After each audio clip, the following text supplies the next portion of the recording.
कृष्ण गोविंद गोविंद कृष्ण गोविंद गोविंद कृष्ण गोविंद गोविंद कृष्ण गोविंद गोविंद कृष्ण गोविंद गोविंद कृष्ण गोविंद गोविंद कृष्ण गोविंद गोविंद हे गोपाल राधा कृष्ण गोविंद गोविंद हे गोपाल राधा कृष्ण गोविंद गोविंद हे गोपाल राधा कृष्ण गोविंद गोविंद हे गोपाल राधा कृष्ण गोविंद गोविंद हे गोपाल राधा कृष्ण गोविंद गोविंद हे गोपाल राधा कृष्ण गोविंद गोविंद कृष्ण गोविंद गोविंद कृष्ण गोविंद गोविंद कृष्ण गोविंद गोविंद कृष्ण गोविंद गोविंद कृष्ण गोविंद गोविंद कृष्ण गोविंद गोविंद कृष्ण गोविंद गोविंद कृष्ण गोविंद गोविंद हे गोपाल राधा कृष्ण गोविंद गोविंद हे गोपाल राधा कृष्ण गोविंद गोविंद हे गोपाल राधा कृष्ण गोविंद गोविंद हे गोपाल राधा कृष्ण गोविंद गोविंद हे गोपाल राधा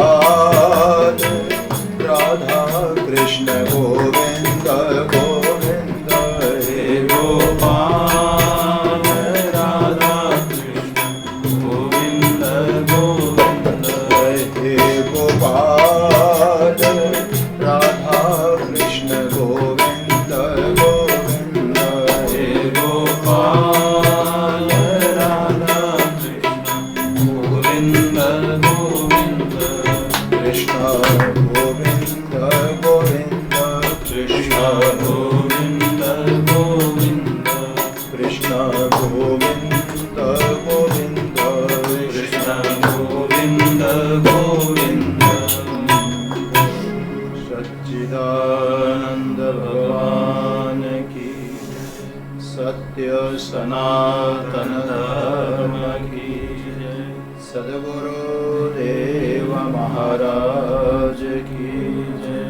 गोपाल कृष्ण भगवान की जय। गौ माता की जय।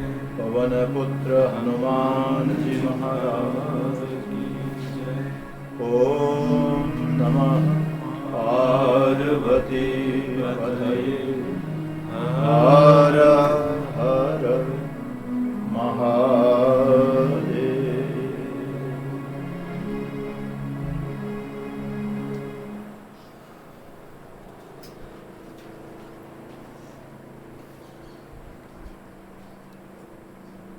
चातुर्मासीय स्वाध्याय के मंगल अवसर पर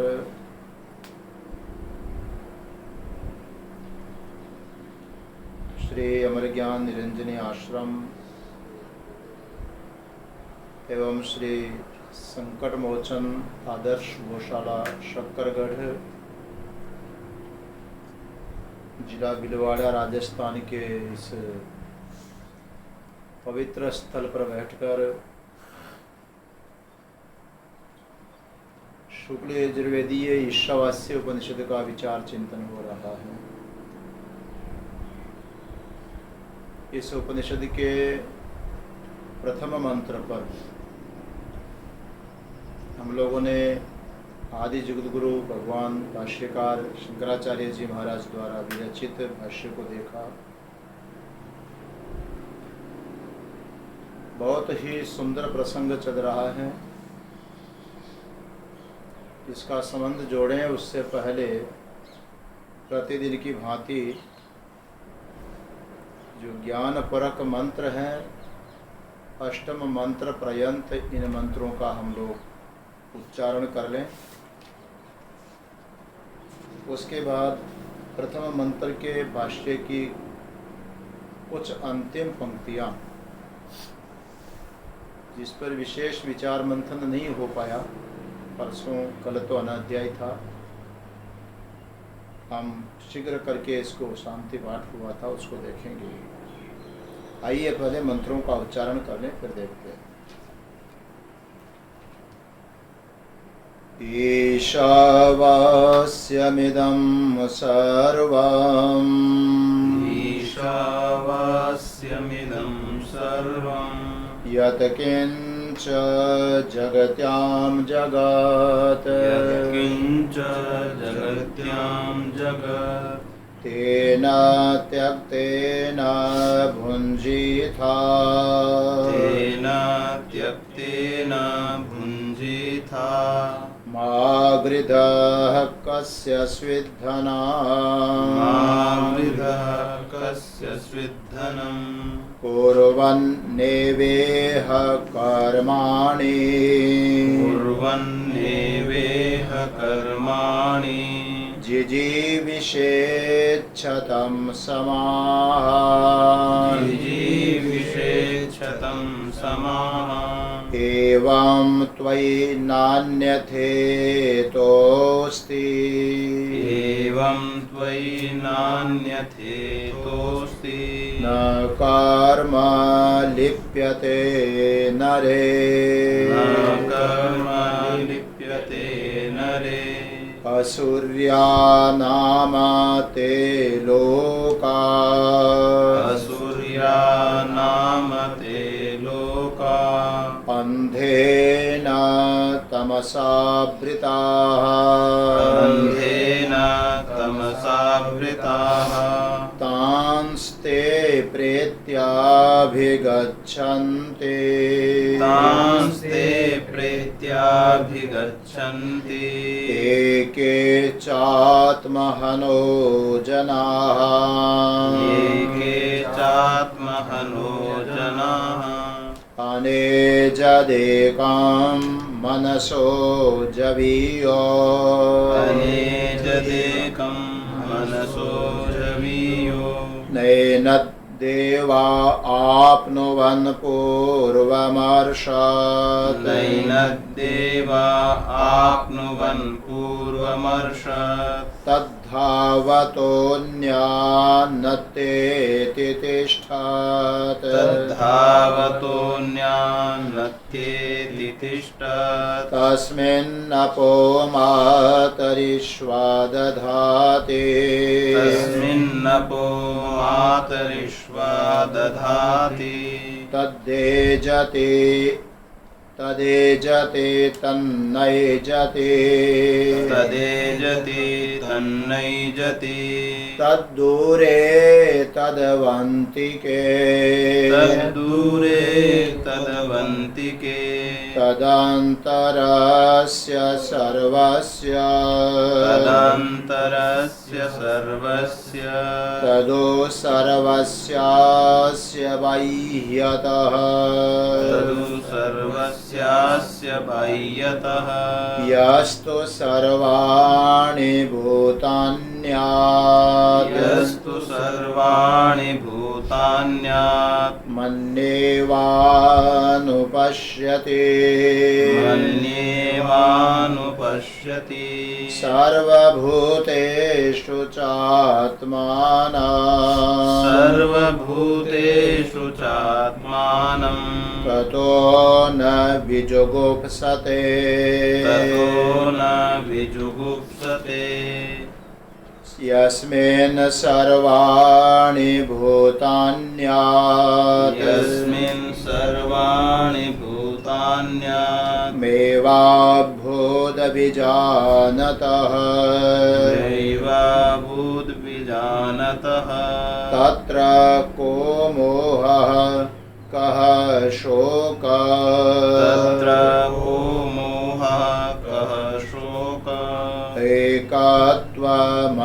एकत्वमनुपश्यतः एकत्वमनुपश्यतः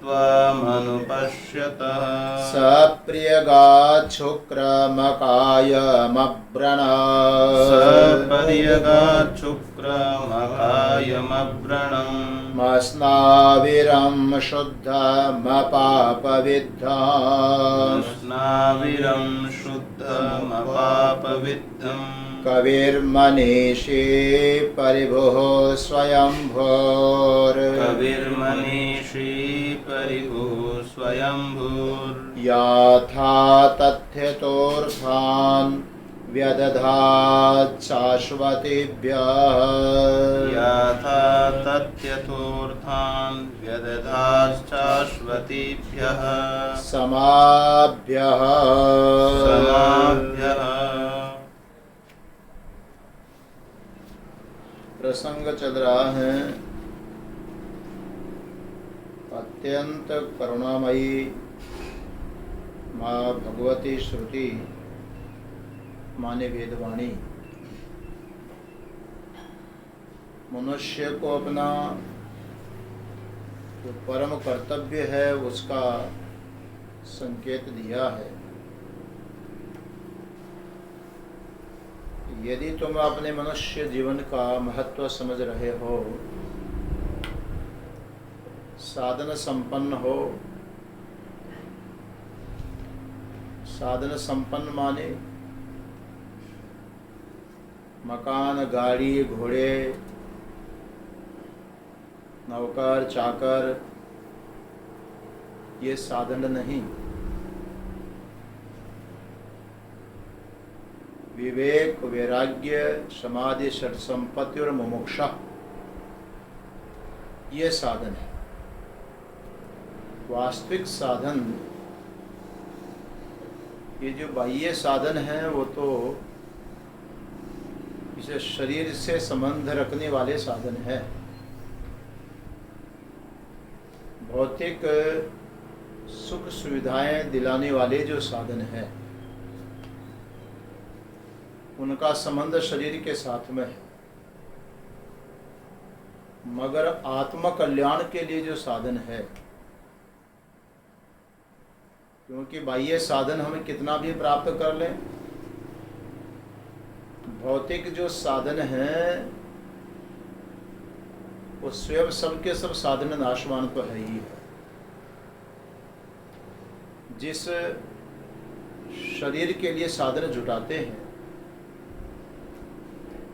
आखिर एक दिन वो शरीर भी रहने वाला तो नहीं है। और जैसे शरीर नाशवान है तो इसके काम में आने वाले साधन भी नाशवान ही है। ये तो नहीं थे, हैं और नहीं रहेंगे। आए हैं, बने हैं, बिगड़ जाएंगे। मगर आत्म कल्याण के लिए जो साधन है, विवेक, वैराग्य, समाधि, षट संपत्ति, मुमुक्षा, साधन चतुष्टय जो अधिकारी के लिए माने गए हैं, वो साधन चतुष्टय संपन्न जो अधिकारी हैं, उस उच्च कोटि के साधक पुरुष के लिए भगवती श्रुति का ये प्रथम मंत्र आया है कि तुमने इसे संसार की नश्वरता को अच्छी तरह से देख लिया, समझ लिया। परीक्ष्य लोकान कर्मचितान ब्राह्मणों निर्वेद मायात। परीक्षण करके सब ओर से दृष्टिपात करके दुनिया के प्राणी पदार्थों को, शरीर को, सबको देखा। जात से ही ध्रुव मृत्यु हो, पैदा हुए हैं तो उनका तो विनाश होना ही है और नष्ट तो होना ही होना है। तो ये जो काल के गाल में जाने वाले हैं, परीक्षण करके देख लिया, तो इसके पीछे अपना समय, जीवन क्यों बर्बाद करना। इसलिए व्यक्ति को फिर वैराग्य प्राप्त करना चाहिए, वैराग्यवान हो। तो वैराग्य संपन्न जो साधक हैं, फिर उसमें वैराग्य आएगा तो स्वतः ही शम, दम आदि षट संपत्ति जो है, शम, दम, उपरति, तितिक्षा, श्रद्धा और समाधान, इसको षट संपत्ति बोलते हैं। ये स्वाभाविक ही उसके जीवन में आएंगे। फिर जो उसकी मुमुक्षा है, मुक्त होने की तीव्र इच्छा है, हालांकि संसार में मुक्त होने की इच्छा वाले भी बहुत कम ही होते हैं। बात करना एक अलग चीज है और मुमुक्षा वस्तुतः जागृत होना एक दूसरी बात है। तो मुमुक्षा संपन्न जो साधक है उनके लिए कहा कि तुम्हें इस संसार में मोह करने की जरूरत नहीं है। तुम्हें सर्वत्र एक तत्व का, परमात्मा तत्व का, उस सत्य तत्व का आत्मा रूप से अनुभव करने की जरूरत है, क्योंकि सत्य स्वरूप आत्मा ही है। बाकी सब मिथ्या ही है, दिख रहा है, लेकिन धोखा होगा। आखिर वो वस्तु तुम्हारे सामने जैसी है वैसी ग्रहण होगी नहीं। जिस चमक दमक को, संसार को देख करके खींचे जा रहे हो, वहाँ तुम्हें धोखे के सिवाय और कुछ भी मिलने वाला नहीं है। इसीलिए श्रुति का प्रथम मंत्र आया, ईशावास्यम इदम सर्वम यत्किंच जगत्याम जगत तेन त्यक्तेन भुंजिथा मागृध कस्य स्विधनम। इस मंत्र का भाष्य चल रहा था और अंत में जो पैराग्राफ आया था उसका हम थोड़ा विस्तार नहीं कर पाए। ईशावास्यम इदम सर्वम यत्किंच जगत्याम जगत, इस चराचर पृथ्वी के ऊपर जो भी प्राणी पदार्थ दिखाई पड़ रहे हैं, ये सब के सब एकमात्र ईश्वर दृष्टि से, परमात्मा दृष्टि से आच्छादित कर देने योग्य है। और ये परमात्मा दृष्टि कैसे बनेगी? तो नाम रूप के मिथ्यात्व को समझें और आत्मा के सत्यता को अनुभव करने से ही ये बात सिद्ध होगी। तो नाम रूप प्राणी पदार्थ सबके सब मिथ्या हैं, तब स्वतः वहाँ से वैराग्य होगा। तब उसके लिए कहा कि ऐष्णात्रय के त्याग पूर्वक भुंजिता, तुम अपने आप की रक्षा करो, आत्मरक्षा करो, स्वयं रक्षा करो। जो नाशवान पदार्थ है वो किसी का नहीं है, ये बताने के लिए उपलक्षण है, यहाँ पर धन शब्द लिया गया है। कस्य स्विधनम, धन किसका है? तो मागृध है, फिर गृधा क्यों करते हो? मिथ्या वस्तु न अपनी होती है न पराई होती, वो किसी की भी नहीं होती। कस्य का तात्पर्य निकलेगा कि जो मिथ्या वस्तु है, स्वप्न में दिखने वाला पदार्थ न अपना है न किसी और का है, तो होता ही नहीं किसी का, तो है ही नहीं तो होगा किसका? अथवा व्यवहारिक दृष्टि से देखें कि भाई व्यवहार में तो है, तब कहते हैं कि कस्य स्विधनम, भला धन किसका है? आज जो साधन हमारे पास उपलब्ध हैं, कल किसी दूसरे के पास था और आज हमारे पास आ गया, उसका नहीं रहा, हमारा हो गया। अरे जिस मकान में, जिस धरती के ऊपर, भूमि के टुकड़े पर अधिकार जमा करके हम बैठते हैं, ये बताइए कि जमीन का टुकड़ा, ये भूमि का टुकड़ा, ये मकान किसका है? हमारे जो पूर्वज थे वो मेरा कहते थे कि मेरा है। मेरा कहने वाले तो रहे नहीं, और जिसको मेरा कहते थे वो भूमि का टुकड़ा यहीं पड़ा हुआ है। उसके बाद हम आए, कहते हैं ये मेरा है। अब हमारा जो शरीर है ये भी काल के गाल की में अंदर जा रहा है, लेकिन भूमि का टुकड़ा तो यहीं पड़ा हुआ है। हम भी मेरा मेरा करते चले जाएंगे और उसके बाद पीछे कोई आकर के इसके ऊपर बैठेगा, बोले मेरा है। अब बाबा जी है तो कहता आश्रम मेरा है, और चेला आकर के कहेगा अबे गुरुजी तो ब्रह्मलीन और आश्रम मेरा।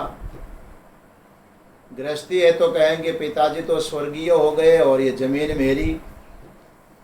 परंतु ये भूमि का टुकड़ा आज तक तो किसी का हुआ नहीं। ऐसे ही जो आज हमारी जेब में कोई पैसा पड़ा है, मान लीजिए, कल्पना करिए कि आपकी जेब में 500 रुपये का नोट पड़ा हुआ है, कल किसी दूसरे व्यक्ति के पास में था, वो व्यक्ति कहता था कि ये नोट मेरा है। किसी भी बहाने किसी भी निमित्त से वो नोट आप हमारी जेब में आ गया, आज हम कहते हैं कि नोट मेरा है।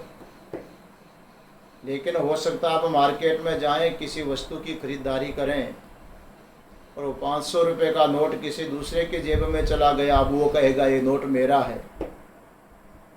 अब ये बताइए वो नोट किसका था? हमसे पहले वाले का था कि हमारा था कि हमसे बाद में आने वाले का है?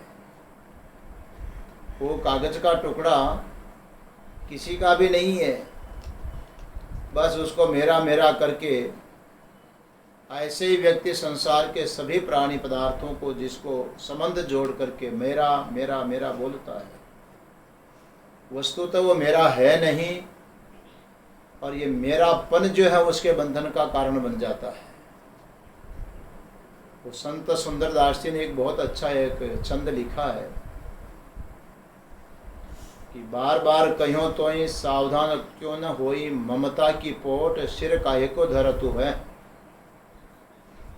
ममत्व क्यों कर रहा है कि ये मेरा है, ये मेरा है, ये मेरा है। मेरो धन मेरो धाम मेरो सुत मेरी वाम, मेरे पशु मेरे ग्राम, और भूलियो यो फिरतु है।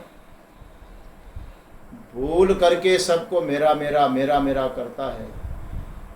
तू तो भयो बावरो बिकाई गई बुद्धि तेरी, ऐसो अंधकूप गृह तामतो परतु है। यह अज्ञान का अंधा कुआं है जिसके अंदर तो गिर रहा है। सुंदर कहत तो ही नेक हो न आवे लाज, काज को बिगाड़ के अकाज क्यों करतु है। वस्तु तो जो अपने स्वरूप में स्थिति होनी चाहिए उसको छोड़ करके मिथ्या नाशवान पदार्थों को मेरा मेरा मेरा मेरा मेरा मेरा कर रहा है। बोला ये तो बताओ कस्य स्विधनम, ये धन है किसका? स्वित शब्द जो है ये निपात है, यहाँ का कोई विशेष अर्थ उसका यहाँ पर नहीं है। कस्य धनम, धन किसका है? अर्थात ये आक्षेप करके कहा गया है कि जो ये धन है किसी का भी नहीं है, आज तक किसी का हुआ नहीं हुआ है, तो फिर हमारा कैसे हो जाएगा? ये किसी का है नहीं। ये बात भगवती श्रुति बोल रही है कि एक चीज़ पहली दृष्टि तो दी कि मिथ्या वस्तु सब देख ली है, तो मिथ्या वस्तु किसी की भी नहीं होती, न अपनी होती न पराई होती है। जैसे जादुई जो खेल में दिखने वाला पदार्थ है, स्वाप्निक जो पदार्थ होता स्वप्न में दिखाई पड़ने वाला, ये मिथ्या वस्तु होती है, वो किसी की भी नहीं होती है। दूसरी ओर व्यवहारिक दृष्टि से देखते हो तो भी बता दिया कि माँ गृधा करने लायक नहीं है मामला, क्योंकि धन किसी का भी नहीं है। जब है ही नहीं अपना तो फिर काहे को अपना दिल और दिमाग उसके पीछे खराब करना है। ये जो भाष्य की पंक्तियाँ थी, आइए जरा इसको फिर दोहरा लेते हैं। आगे फिर द्वितीय मंत्र में हम लोग प्रवेश करेंगे। एवं त्यक्तेष्णस्त्वं मा गृधः, आचार्य शंकर कह रहे हैं भाष्य में भगवती श्रुति का अनुवाद करते हुए, तेन त्यक्तेन भुंजिथा, वहाँ त्याग का अर्थ किया है कि ऐष्णात्रय का त्याग, क्योंकि ऐष्णात्रय मानी तीन ऐष्णा मानी इच्छाएं जो होती है, पुत्रेष्णा, वित्तेष्णा और लोकेष्णा। बाकी जितने भी इच्छाएं उठती हैं व्यक्ति के भीतर, सब का अंतर्भाव इसी में हो जाता है। प्रमुख यही होते हैं, मुख्य ऐष्णा यही मानी गई है, मुख्य यही मानी गई इच्छा। अन्य अन्य जितनी इच्छाएं होती सब का संबंध इनके अंतर्गत आ जाएगा। जिसको इच्छा हुई कि मुझे पुत्र प्राप्त हो, श्रुति वाक्य आता है कि जाया में स्यात्, एक इच्छा हुई कि विवाह हो, मुझे पत्नी प्राप्त हो। वहाँ प्रश्न किया कि पत्नी प्राप्त हो किस प्रयोजन से? अथ पुत्रम कुर्वीत, तो वहाँ आया है कि पत्नी होगी तो पुत्र पैदा करूँगा, पुत्र की प्राप्ति होगी। अब देखिए, पत्नी प्राप्ति की जो इच्छा होती है वो भी पुत्र की कामना से हुई। पुत्र प्राप्ति के लिए इच्छा हुई कि पुत्र प्राप्त करूंगा। बोले पुत्र प्राप्त करोगे, क्या करोगे? तो पुत्रेण अयम लोक जय। अब ये है कि देखो, गृहस्थ को संतान प्राप्त न हो तो कहते हैं कि इस लोक की जय कैसे होगी, विजय कैसे प्राप्त होगी। तो पुत्र के द्वारा इस लोक में जय मिलती है और विद्या के द्वारा ऊपर वाले लोक में जय प्राप्त होती है। विद्या देवलोक आता है कि विद्या से देवलोक की प्राप्ति होती है। तो एक इच्छा हुई कि पुत्र प्राप्त हो, अब उसके प्रयोजन बहुत सारे होते हैं। अब कल्पना करो कि पुत्र प्राप्त हो गया। बहुत लोग हैं जिनको पुत्र न मिला, अब वो सोचते हैं कि सब झंझट करके काहे को क्या करना है, जिंदगी पूरी करनी है, किसके लिए करना है। और पुत्र प्राप्ति वाला कहता है कि भाई मुझे तो करना पड़ेगा, क्योंकि 2 पुत्र हैं, 3 पुत्र हैं, 1 पुत्र है, उस पुत्र को पढ़ाना है, लिखाना है, योग्य बनाना है, उसके लायक मैं ऐसा नाम, मेरा पुत्र मेरा नाम रोशन करेगा तो मैं भी तो उसके लिए करूं, वो मेरा है, मेरा है।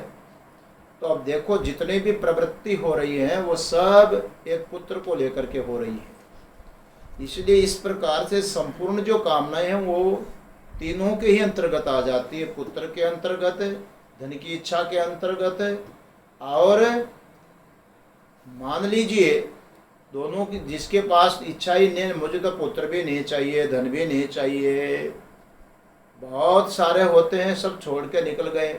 संन्यास लेते समय पुत्र को छोड़ा, परिवार को छोड़ा, पत्नी आदि को, सब को छोड़ा, धन संपत्ति को छोड़ा, सब छोड़ करके हम लोग घर से निकल पड़ते हैं भाई। पर सब निकल करके भी अपना जो ईगो है, अपना अहंकार है, अपने सम्मान और मान की जो भावना है उसको छोड़ते हैं क्या?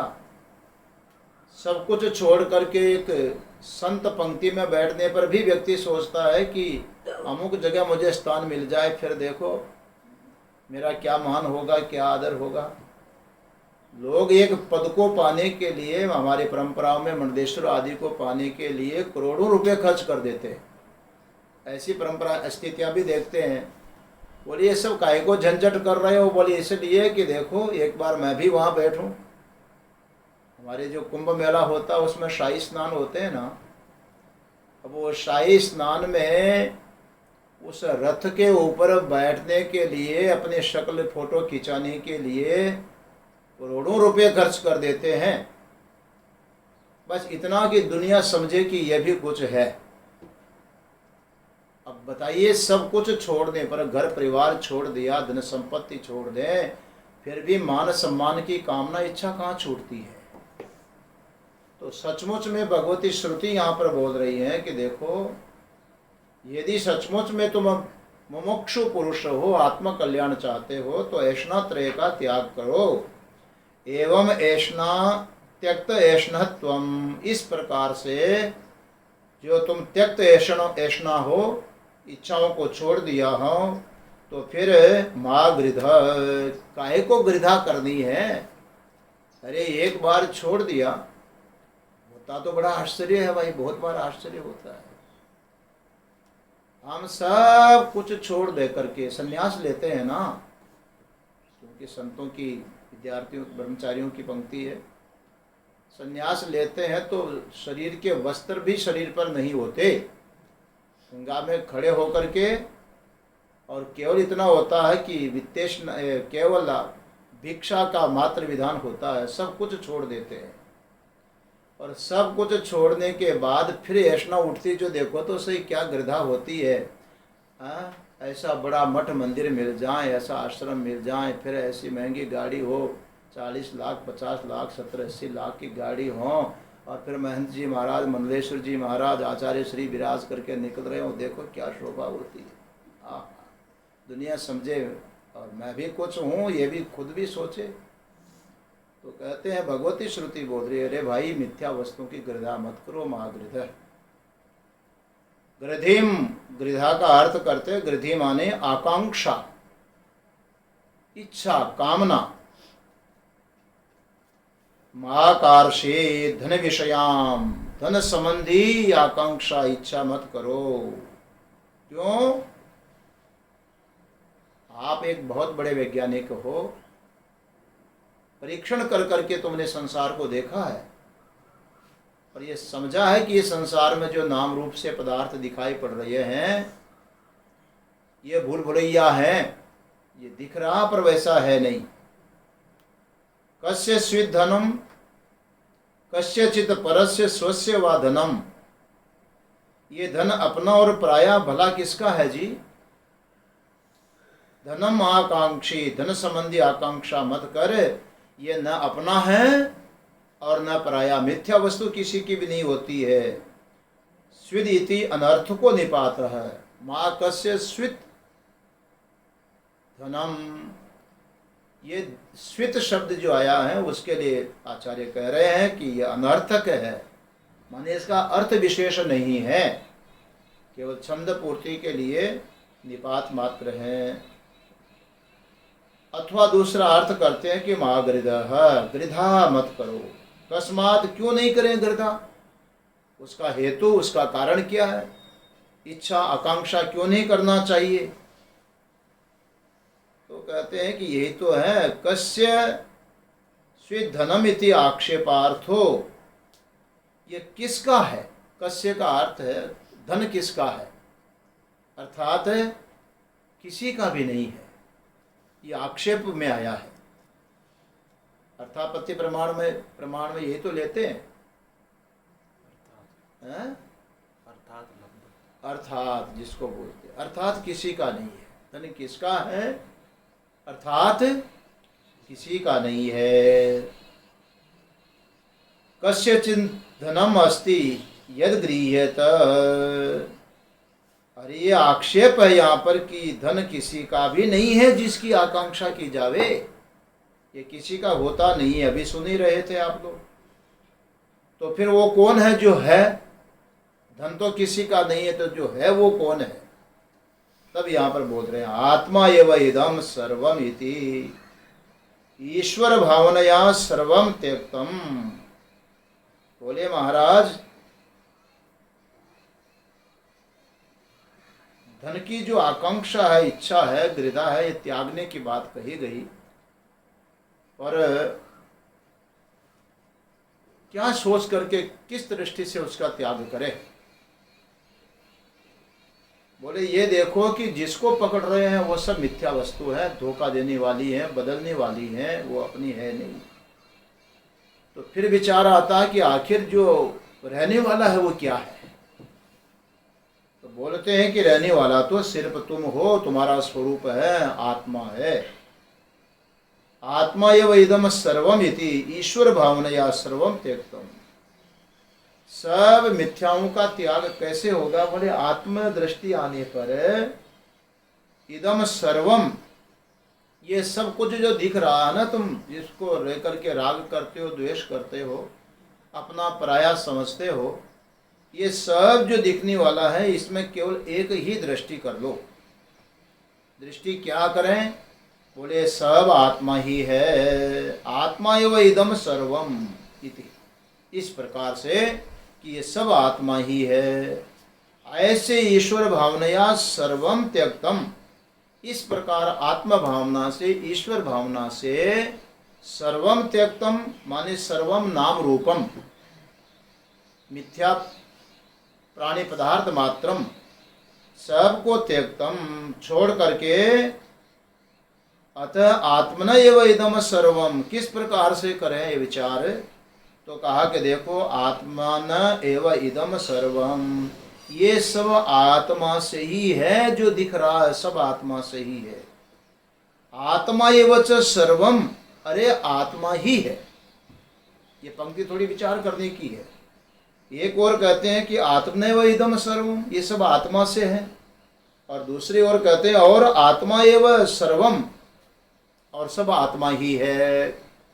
कैसे? एक उदाहरण से आपको बताएं। सवेरे सवेरे टहलने के लिए मॉर्निंग वॉक में निकले, और रोड के ऊपर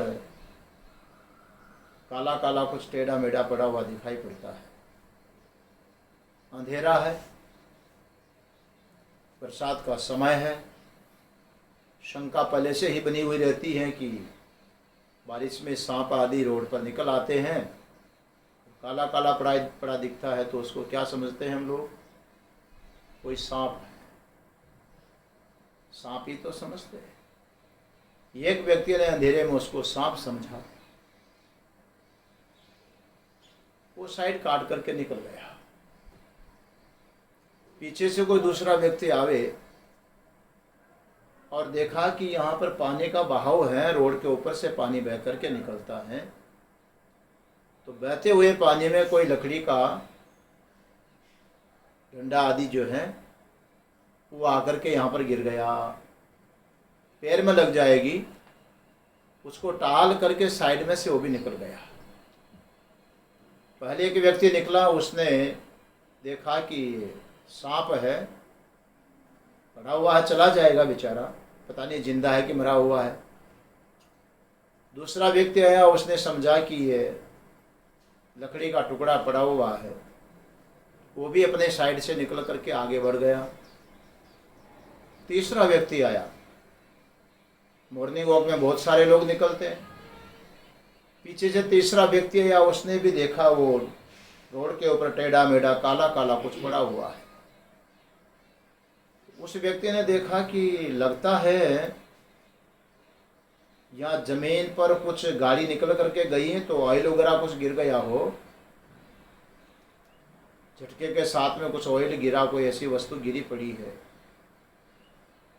पैर फिसल जाएगा, पैर काला हो जाएगा ऑयल से, साइड से निकल गया। इतने में चौथा व्यक्ति आया, उस चौथे व्यक्ति ने देखा वही टेढ़ा मेढ़ा काला काला पड़ा हुआ है। उसने समझा कि यहाँ जमीन फट गई है और दरार पड़ी हुई है, तो अंदर का जो अंधेरा है वो काला काला दिख रहा है। चारों चले गए, पांचवा व्यक्ति आया। पांचवा व्यक्ति के हाथ में मोबाइल था, और आजकल मोबाइल में टॉर्च सिस्टम आता है, बैटरी सिस्टम आता है। काला काला दिखा, उसने जेब में से मोबाइल निकाला और टप से प्रकाश करके देखा कि देखें क्या है, तो न तो वहाँ कोई सांप है, न कोई डंडा है, न वहाँ कोई ऑयल का रेला है, न जमीन में दरार है, कोई रस्सी का टुकड़ा पड़ा हुआ है। अब ये पूछना चाहता हूँ कि ये बताओ कि वो जो चार वस्तु दिखाई पड़ी वो किससे थी? रस्सी से थी। जिसने प्रकाश करके देखा है उसको सही ज्ञान तो उसी को हुआ है कि ये तो रस्सी है। तो पहले वालों को जो चार वस्तु का ज्ञान हुआ किससे हुआ? वो उसका कारण क्या? रस्सी। तो वो चारों के चारों रस्सी से ही है, पहला ध्यान रखना, चारों के चारों रस्सी से है। अब पांचवा जो व्यक्ति जिसने प्रकाश करके देखा है वो आगे गया और चारों व्यक्ति मिले, उसको चर्चा होने लगी कि आज वो पीछे रास्ते में देखा सांप पड़ा था, तो किसी ने कहा मैंने भी देखा डंडा पड़ा हुआ था, किसी ने कहा मैंने भी देखा वहाँ ऑयल गिरा हुआ था, तो चौथे ने कहा कि मैंने दरार देखी वहाँ पर। पांचवा व्यक्ति कहता है कि नहीं, वो तो रस्सी ही थी और कुछ नहीं था, तुमको भ्रम हो गया, क्योंकि मैंने प्रकाश करके देखा है और प्रकाश में देखा तो साफ ज्ञान हुआ है कि ये रस्सी ही है। तो अब ये देखो कि वो चारों के चारों जो प्रतीयमान पदार्थ थे वो रस्सी से थे कि नहीं थे? और पांचवा व्यक्ति का जो कथन है कि रस्सी से क्या थे, वो रस्सी ही थी। बात सही है। तो भ्रम काल में जो दिख रहा है वो परमात्मा से ही दिख रहा है, और ज्ञान काल में देखते हैं तो परमात्मा ही दिख रहा है। ये बात यहाँ पर बहुत सुंदर वाक्य आचार्य यहाँ लिख रहे हैं, आत्मा एव इदम सर्वम इति ईश्वर भावनया सर्वम त्यक्ताम।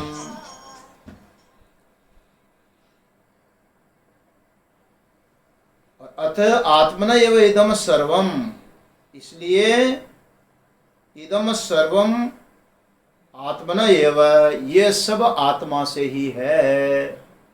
पहली चीज, उसी प्रकार जैसे वो चारों के चारों रस्सी से ही है, तो नाना रूप जो संसार में दिखाई पड़ रहे हैं ये सब ईश्वर से ही है, परमात्मा से ही है।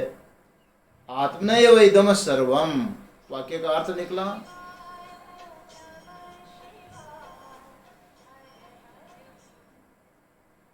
नारायण नारायण।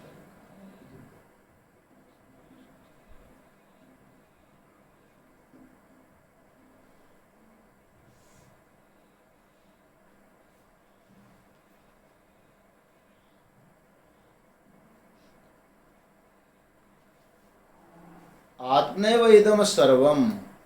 अब दूसरी दृष्टि देखो, आत्मा एव च सर्वम, ये क्या हुआ? ये पांचों व्यक्ति का बोध है, ज्ञान है। जिसने कहा कि जो तुम बोल रहे हो सर्प आदि, ये सब रस्सी ही है, सही बात है। ऐसे ज्ञान दृष्टि जिसको प्राप्त हुई है वो यही कहेगा कि आत्मा एव च सर्वम, ये सब आत्मा ही है, परमात्मा ही है। इस प्रकार से अतः मिथ्या विषयाम गृधिम महाकार्षी, तो भगवती कह रही है कि भाई जब सब आत्मा ही है, जो पहले दिखाई पड़ रहे थे वो क्या था? बोले सब मिथ्या थे। वो सर्प भी मिथ्या था, दंड भी मिथ्या था, ऑयल का रेला भी मिथ्या था, और भूदरार भी मिथ्या थी। ऐसे नाना रूप में अज्ञान काल में जो दिखाई पड़ रहा है, ये सब का सब बोध काल में दिखेगा कि मिथ्या था, ये सत्य नहीं था। अरे भाई, जब मिथ्या है ये बात सिद्ध हो गई तो मिथ्या विषयाम गृधिम महाकार्षी, जब मिथ्या विषय है सारे के सारे, तो फिर उसमें गृधा क्यों करनी? इसका मतलब उड़ान बहुत ऊंची भर रहे हो और गृधा कर रहे हो, गिद्ध दृष्टि बना करके रहते हैं। हम लोगों की भी ये दशा होती है बहुत बार। हम बात तो बहुत ऊंची ऊंची करते हैं, भाषण बहुत ऊंचा देते हैं, विचार बहुत ऊंचे रखते हैं, दुनिया को प्रबोधन देते हैं, लेकिन जीवन काल में देखते हैं तो कई स्थितियां ऐसी होती है कि महाराज ऐसा लगता है कि ग्लानि होने लगे। तो इस प्रकार से भगवती श्रुति बोलती है, गृधि महाकार्षी, गृधि मत करो, आकांक्षा इच्छा मत करो, मिथ्या वस्तु किसी की नहीं होती है। इस प्रकार से एक उच्च कोटि के साधकों के लिए प्रथम मंत्र आया है, उसका भाष्य हम लोगों ने देखा। अब जो तद असक्षम व्यक्ति हैं, एक लोग श्रोता भी सोच रहे होंगे कि महाराज ये तो बड़ी सुनना ही अच्छा लगता है, जीवन में लाना तो बहुत कठिन लगता है, बड़ी कठिन बात है। तब कहते हैं कि चलो, यदि ये आत्मदृष्टि सर्वत्र नहीं बनती है, सदैव नहीं बनती है, ये दृढ़ निश्चय नहीं होता है, तो चाहते तो हो ना कि ऐसी ब्रह्म दृष्टि बने, परमात्मा दृष्टि बने।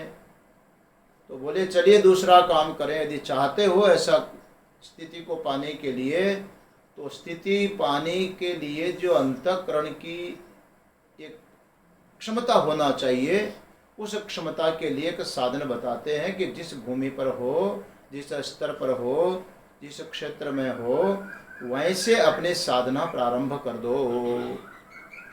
इसलिए मैंने पहला मंत्र के लिए कहा था कि ये तो साधना संपन्न व्यक्ति के लिए है, और दूसरा जो मंत्र आ रहा है वो साधना में जो लगा हुआ व्यक्ति, साधना के लिए प्रेरित करने के लिए आ रहा है, साधना कर चुका है उसके लिए निष्ठा के लिए प्रथम मंत्र आया, ज्ञान निष्ठा के लिए। और दूसरा जो मंत्र है ज्ञान निष्ठा की योग्यता प्राप्त करवाने के लिए है, क्योंकि ज्ञान निष्ठा की योग्यता नहीं होगी तो ज्ञान तो होगा परंतु निष्ठा नहीं होगी। ज्ञान और ज्ञान निष्ठा।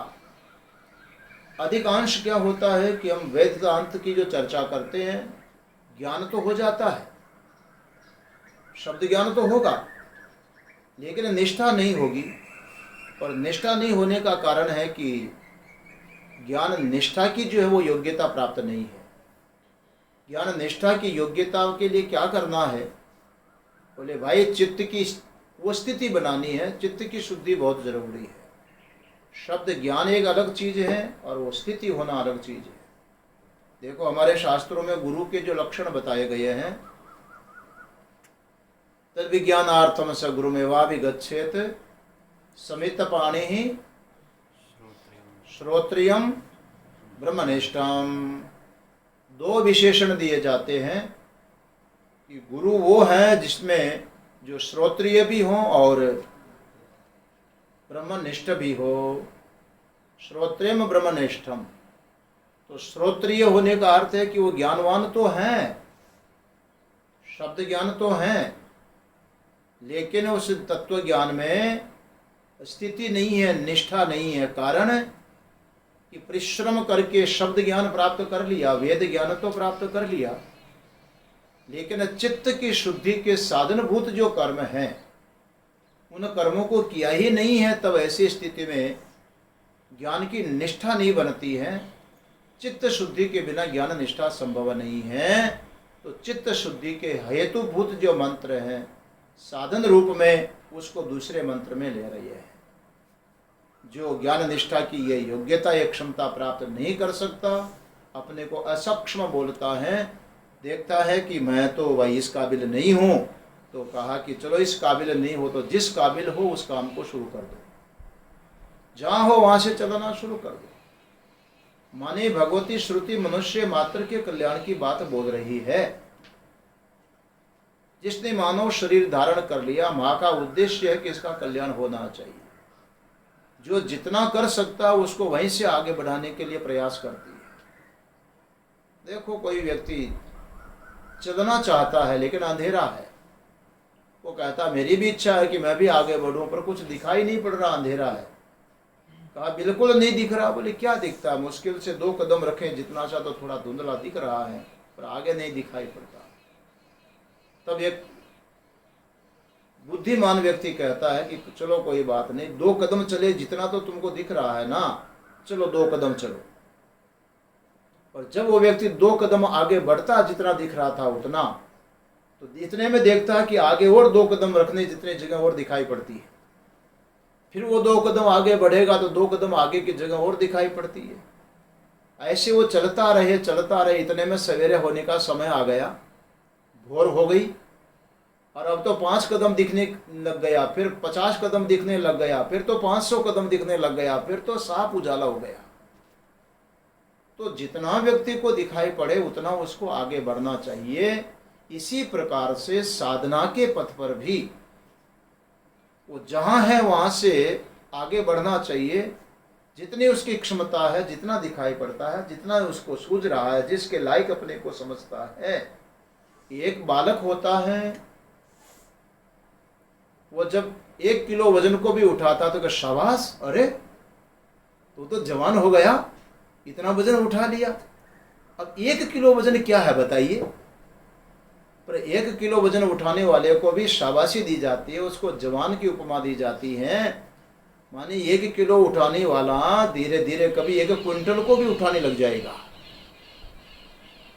मगर प्रमादी होकर के पड़ा रहे तो शरीर शिथिल हो जाएगा, वो कुछ नहीं कर पाएगा। तो जो जिस स्तर पर है उसको वहीं से आगे बढ़ाने के लिए श्रुति बोल रही है। बहुत सुंदर मंत्र है। दूसरा भी एक साधक कोटि के मनुष्य के लिए, जो चित्त की शुद्धि करना चाहता है, उसके लिए बहुत सुंदर मंत्र है। आइए मंत्र का उच्चारण करके अर्थ देखें, उसका फिर विस्तार तो शायद आज नहीं हो पाएगा, कल देखेंगे। एवं, ये तो भाष्य है, इसका संबंध जोड़ दो इसका। एवं आत्मविदः पुत्रादिष्णात्रय संन्यासेन आत्मज्ञान निष्ठतया आत्मा रक्षितव्यः इति एष वेदार्थः। वही जो मैं बता रहा था कि अब तक का जो प्रसंग है वेद का, कहने के तात्पर्य जो है ये यही है, एवं आत्मविदः, इस प्रकार से जो आत्मवेत्ता आत्मज्ञानी पुरुष जो होते हैं, जिसको आत्मा का ज्ञान प्राप्त हो गया है, और पुत्रादि ऐष्णा त्रय से संन्यासेन, जिसको आत्मज्ञान हो गया है कि आत्मा एवं इदम सर्वम, ये सब का सब आत्मा ही है, ये वास्तविक ज्ञान आत्मा से है। ये तो इसमें तो अभी द्वैत प्रतीति है, पर ये समझ में आ रहा कि द्वैत प्रतीति आत्मा से है, भिन्न भिन्न प्रतीति आत्मा से है, और जो निष्ठा उसमें यह है कि आत्मा से क्या है, आत्मा ही है। तो जिसको ये बोध हो गया कि एवं आत्मविद, जो आत्मा को इस प्रकार जानता है कि सर्वम आत्मा एव, तो पुत्रादि ऐष्णा त्रय संन्यासेन, उसकी पुत्रादि त्रय से, ऐष्णा त्रय से संन्यास के द्वारा आत्मज्ञान निष्ठतया आत्मा रक्षितव्य। अब उसको चाहिए कि संन्यास करते देते हुए, त्याग करते हुए, और आत्मज्ञान निष्ठा से ही आत्मा रक्षितव्य, अपने आत्मा की रक्षा करनी चाहिए। दो चीज, पहली चीज पुत्रादि ऐष्णा त्रय संन्यासेन, एक तो ये हो गया, माने पुत्रादि जो ऐष्णा त्रय है उनके त्याग से क्या करना चाहिए, आत्मा रक्षितव्य, अपने रक्षा करना चाहिए। कैसे, जरा एक और बता, उदाहरण दें आपको।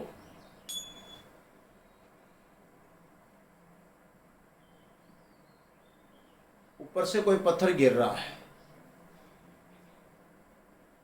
और अचानक पत्थर आ ही गया, ऊपर आ रहा है, एकदम आ रहा है, सामने से कोई पत्थर आ रहा है, कोई वस्तु गिर रही है और इधर उधर भागने की कोई स्थिति नहीं है,